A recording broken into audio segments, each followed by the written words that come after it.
Hello friends, welcome to our channel. So నేను కొన్ని గూగుల్లో చదివినప్పుడు ఇవి ఇలాంటివి అందరికీ తెలిస్తే బాగుంటుంది కదా అని చెప్పి అనుకునే ఉద్దేశంతోనే ఇలాంటి వీడియోలు కొన్ని పెట్టడం జరుగుతుంది. ఇవంతా కూడా మన సొంతంగా చేసినవి కాదు. సో గూగుల్లో నుంచి నాకు నచ్చినవి కొన్ని నేను చూసినప్పుడు అవి మీ అందరికి కూడా తెలిస్తే బాగుంటుందనే ఉద్దేశంతోనే ఇలాంటి వీడియోస్ కొన్ని చేద్దాం అనుకున్నాను. ఈరోజు టాపిక్ ఏంటంటే, మనలో చాలామంది కష్టపడుతూ ఉంటాం, కానీ దానికి తగ్గట్టు ఫలితం లేదని అందరూ అనుకుంటూ ఉంటాం. సో మనం నార్మల్గా సంభాషణ చేసుకున్నప్పుడు కూడా అబ్బా ఎంత కష్టపడుతున్నాం, తగిన ఫలితం లేదే, దేవుడు మనల్ని ఎప్పుడు కరుణిస్తారు అని చెప్పి అంటూ ఉంటాం. కానీ కొంతమంది కష్టపడుతూ ఉంటే ఏదో ఒక రోజు సుఖం వస్తుంది అనుకుంటూ ఉంటాం, కానీ జీవితాంతం కష్టపడుతూనే ఉంటారు. అలా ఎందుకు జరుగుతుంది అని చెప్పి అనుకున్నట్లయితే, కొంతమంది జీవితాంతం ఎంత కష్టపడినా ఉన్నత స్థానాన్ని ఎందుకు వెళ్ళలేరు అనేది మనం ఇప్పుడు మాట్లాడుకుందాం. ఇది ఎవరో కల్పితం చేసింది కాదు, స్వయాన పార్వతీదేవి మహాశివుని అడిగిన ప్రశ్న అన్నమాట ఇది. స్వామి, భూలోకంలో చాలామంది ఎంతో కష్టపడినా ఎందుకు సుఖంగా ఉండలేకపోతున్నారు? వాళ్ళ కష్టానికి తగ్గ ఫలితం ఎందుకు లభించడం లేదు? దానికి గల కారణాలు ఏంటో నాకు వివరించండి అని అడుగుతుంది. అప్పుడు మహాశివుడు, దేవి, నీ ప్రశ్నకు సమాధానం సమయం వచ్చినప్పుడు నీకే తెలుస్తుంది. ఇప్పుడైతే మనం ఒకసారి భూలోకంలో సంచరించి వద్దాం అంటూ పార్వతీదేవితో కలిసి మహాశివుడు భూలోకానికి చేరుకుంటాడు. అలా భూలోకంలో సంచరిస్తూ ఉండగా వారికి ఒక గుడిసె కనిపించింది. ఆ చిన్న గుడిసెలో 3 నివాసం ఉంటున్నారు. వారంతా అత్యంత పేదరికాన్ని అనుభవిస్తూ ఉన్నారు. అందులో భార్యాభర్త 10 సంవత్సరాల కుమారుడు ఉన్నారు. ఆ యజమానికి వారికి 2 పూటల భోజనం కూడా తినిపించలేకపోతున్నాడు. ఇక అతని భార్య కూడా చినిగిన బట్టలతో దయనీయంగా ఉంది. ఇక కుమారుడు అనారోగ్యంతో ఉన్నాడు. ఉన్న కష్టాలన్నీ వారింట్లోనే ఉన్నట్లుంది. వారి దయనీయ పరిస్థితి చూసిన పార్వతీదేవి మనసులో చాలా బాధ కలిగింది.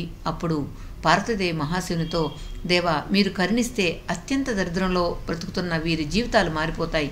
మీరు అందరికీ వరాలు ఇస్తారు, అలాగే వీరికి కూడా ఒక వరం ఇచ్చి వాళ్ళను కూడా సుఖంగా జీవించేటట్లు చేయండి స్వామి. ఈ భూలోకంలో ధనం లేకుండా జీవించడం చాలా కష్టం. ఎవరి వద్దనైతే ధనం ఉండదు, అలాంటి వారిని బంధువులు గుర్తించారు. వారికి ఏమాత్రం విలువను కూడా ఇవ్వరు. అంతెందుకు, పేదవారు తమ బంధువుల ఇంటికి ఏదైనా ఇవ్వడానికి వెళ్ళినా వారు ఏమాత్రం ఏదో అడగడానికి వచ్చినట్లు భావిస్తారు. వారికి ఏమాత్రం విలువ కూడా ఇవ్వరు. పార్వతీదేవి మాటలు విన్న మహాశివుడు ఆమెతో ఇలా అంటున్నారు, దేవి, ఈ లోకంలో కొంతమంది అత్యంత దరిద్రంగా పేదవారిగా జీవించడానికే జన్మిస్తారు. అలాంటి వారికి మనం ధనం ఇచ్చినా కూడా అది వారు నిలుపుకోలేరు. ఎందుకంటే వారు చిన్న చిన్న ఆలోచనతో, ప్రతికూలమైన ఆలోచనలతో, దురదృష్టమైన ఆలోచనలతోనే జీవిస్తూ ఉంటారు. వాళ్ళు ఏది ఆలోచించినా ఇంకా వంకటెంకరగానే ఆలోచిస్తారు. వారికి దుష్టమైన ఆలోచన స్వభావం ఉంటుంది. ఈ ఆలోచన కారణంగానే వారి వద్దకు వచ్చిన అదృష్టాన్ని కూడా గుర్తించకుండా దానిని నిరాకరిస్తారు. మళ్ళీ మాపై ఆ భగవంతుడు చిన్నచూపు చూశాడు అంటూ ఏడుస్తూ తమ జీవితాన్ని గడుపుతారు. దేవి, నేను చెప్పడం కాదు, ఇప్పుడే నువ్వే నీ కళ్ళారా చూడు. నువ్వు చెప్పినట్లు ఆ పేదవారికి వరం ఇవ్వడానికి నేను వారి వద్దకు వెళ్తున్నాను. వారు నాకు వరం అడుగుతున్నారు, నేను వారికి వరం కూడా ఇస్తాను. నేను వారికి వరం ఇచ్చినా వారి జీవితంలో ఎలాంటి మార్పు ఉండదు అన్నాడు. మహాశివుని ఆ మాటలు విన్న పార్వతీదేవికి ఏమీ అర్థం కాలేదు. ఏంటి, వరం ఇచ్చినా వారి జీవితాలు ఎందుకు మారవు? దానం, బంగారం ఇస్తే ఎవరైనా వద్దంటారా? అసలు వాళ్ళు ఏం అడుగుతారో చూద్దాం అని అనుకుంటుంది. ఇక మహాశివుడు ఆ పేదవారి ఇంటి ముందు చేరుకొని, చూడండి, నేను మీకు వరం ఇవ్వడానికి మీ ఇంటికి వచ్చాను. మీరు ఏం వరం కావాలో కోరుకోండి. ఒక్కొక్కరు ఒక్కొక్క వరం మాత్రమే అడగాలి. అలా 3 3 వరాలు అడగవచ్చు. మీరు సుఖంగా ఉండడానికి బంగారం, ధనం, వజ్ర వైడూర్యాలు ఇలా ఏదైనా అడగండి అని అంటాడు. ఆ మహాశివుడు ఇలా చెప్పగానే ఆ 3కి చాలా ఆనందం కలిగింది. ముందుగా ఈ వృద్ధ ఇల్లాలు ఇలా వరం అడుగుతుంది, దేవా, నాకు 16 సంవత్సరాల అందమైన యుక్త యువతిలా మార్చండి. పేదరికం వల్ల నా జీవితాన్ని నేను సుఖంగా నేను శారీరక సుఖాన్ని అనుభవించలేకపోయాను. ఇప్పుడు నేను వృద్ధురాలైపోతున్నాను. ఇక నాకు ధనం లభించినా దాన్ని అనుభవించే వయసు నాకు ఉండాలి. నాకు పేదరికం కన్నా నేను వృద్ధురాలు అవుతున్నాననే బాధ నాకు చాలా ఎక్కువగా ఉంది. అందుకే 16 ఏళ్ల అందమైన యువ వయసులాగా మార్చండి, నా దుఃఖాన్ని దూరం చేయండి అని అడుగుతుంది. అప్పుడు వెంటనే మహాశివుడు తదాస్తు అని అంటారు. అలా అనగానే ఒక అందమైన యువతిలాగా మారిపోయింది. తన అందమైన ఆకారాన్ని చూసుకుని ఆమెకు చాలా ఆనందం కలిగింది. ఆ తర్వాత వృద్ధుడైన తన భర్తను చూసింది. అప్పుడు తన మనసులో ఇలా అనుకుంటుంది, నేను ఇప్పుడు ఒక అందమైన యువతిగా మారాను, తనేమో వృద్ధుడు, అతనితో నాకేమీ పని, తనని విడిచిపెట్టి ఒక ధనవంతుడైన యువకుడిని వివాహమాడి అన్ని సుఖాలను అతని ద్వారానే అనుభవిస్తూ చాలా సంతోషంగా జీవిస్తాను అని అనుకుంటుంది. ఇక ఆ వృద్ధ వ్యక్తి అతని భార్యను చూసి ఇక తన మనసులో దుష్టమైన ఆలోచనలను పరుసుగట్టాడు. అతనికి ఆమెపై ఈర్ష్య కలిగింది. అప్పుడు ఆ వృద్ధుడు ఇలా ఆలోచిస్తున్నాడు, ఇప్పుడు తన భార్య అందమైన యువతగా మారిపోయింది, నేను వృద్ధుణ్ణి, ఆమె నన్ను ఖచ్చితంగా విడిచిపెట్టిపోతుంది అని అనుకుని ఆ మహాశివునితో ఇలా అంటున్నాడు, ఓ మహాదేవా, నా భార్యను అందమైన యువతగా మార్చడం నాకు ఏమాత్రం నచ్చడం లేదు. నేను వృద్ధుడిగా ఆమె నన్ను ఇప్పుడు ఖచ్చితంగా విడిచిపెట్టి వెళ్ళిపోతుంది. నేను ఒంటరిగా మిగిలిపోతాను. నాకు సేవలు చేసేవారు ఎవ్వరు ప్రభు? నేను అడిగే వరం ఏంటంటే, యువతిగా మారిన నా భార్యను ఒక కుక్కలాగా మార్చండి. తను కుక్కలాగా మారి ఇలాంటి దుష్టమైన ఆలోచనలు చేసినందుకు కర్మను అనుభవిస్తుంది అని వరం కోరతాడు. వెంటనే మహాశివుడు తదాస్తు అనగా అలా చూస్తూ ఉండగానే ఆ యువతి కాస్త కుక్కలాగా మారిన తన భార్యను చూసి, ఆ యువతి కుక్కలాగా మారుతుంది. తన భార్యను చూసి ఆ వృద్ధుడు చాలా సంతోషిస్తాడు.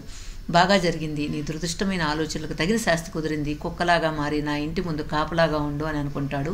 అప్పుడు ఆ మహాశివుడు ఆ బాలుని చూసి, నాయన, వారిద్దరి వంతు అయిపోయింది, ఇప్పుడు నీకేం వరం కావాలో కోరుకో, నేను నీకు ఏ వరమైనా ప్రసాదిస్తాను అని అంటాడు.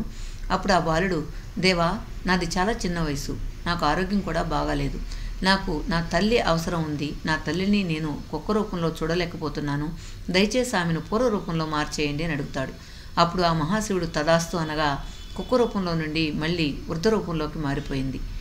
ఇప్పుడు వారికి 3 వరాలు ఇచ్చిన వారు ముందు ఎలా ఉన్నారు, ఇప్పుడు అలానే ఉన్నారు.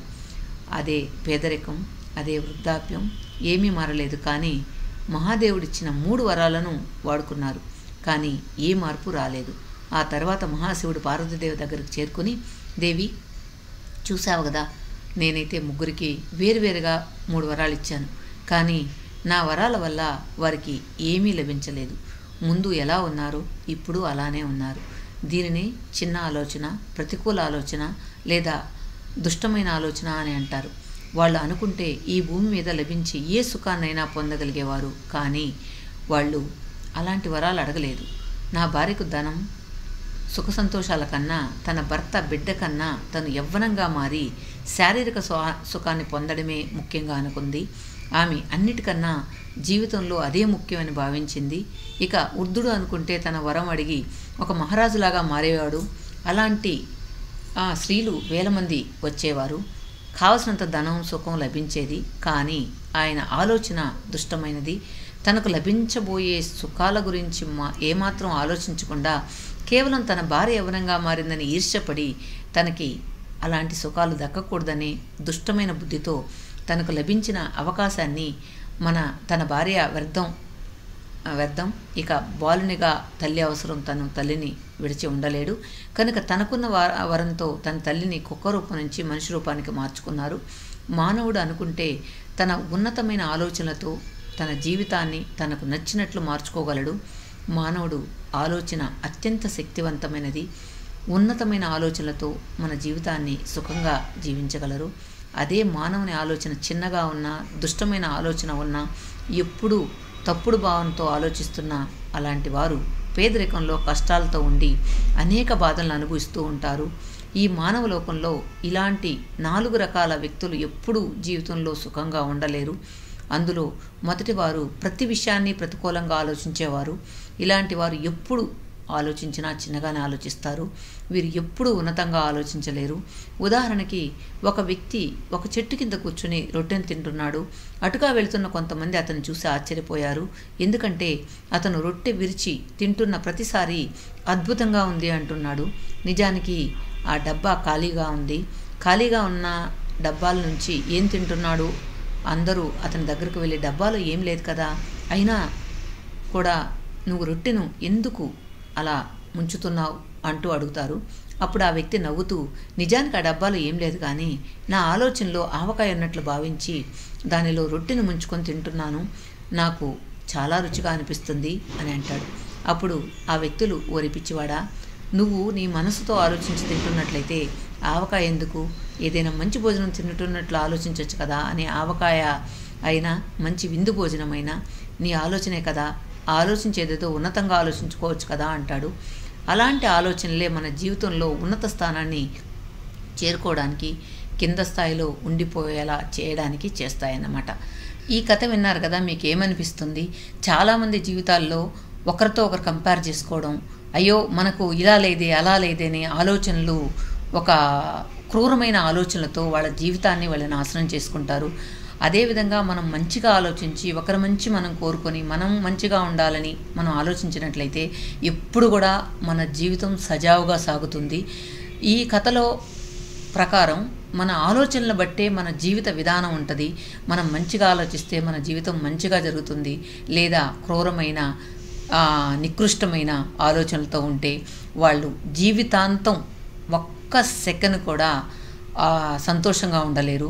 ఎప్పుడు ఒకరికి ఏడ్చేవాళ్ళు ఏ రోజు కూడా బాగుపడినట్లు చరిత్రలో లేదు.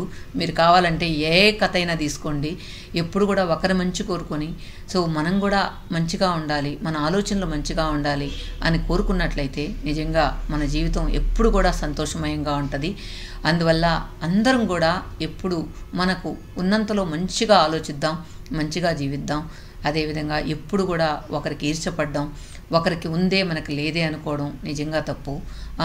మనకు వాళ్ళకు ఉందే, వాళ్ళు ఎంత కష్టపడితే అది వచ్చింది, మనం కూడా అలా కష్టపడదాం అని ఆలోచించడంలో తప్పు లేదు. కానీ ఒకరికి కుళ్ళుకొని అయ్యో వాళ్ళ జీవితం భలే ఉంది, నా జీవితం ఇలా ఉంది అని ఎప్పుడు కుళ్ళుకుంటా ఉంటే వాళ్ళ జీవితం కూడా లైఫ్ లాంగ్ మురిక్కాలలాగే ఎప్పుడు ఎవరు ఛేదరించుకునేలాగా ఉంటుంది. సో అందువల్ల మనం మంచిగా ఆలోచిద్దాం, మంచిగా బతుకుదాం. ఓకే ఫ్రెండ్స్, ఈ వీడియో మీద మీ వాల్యుబుల్ కమెంట్స్ చెప్పండి. Thank you for watching.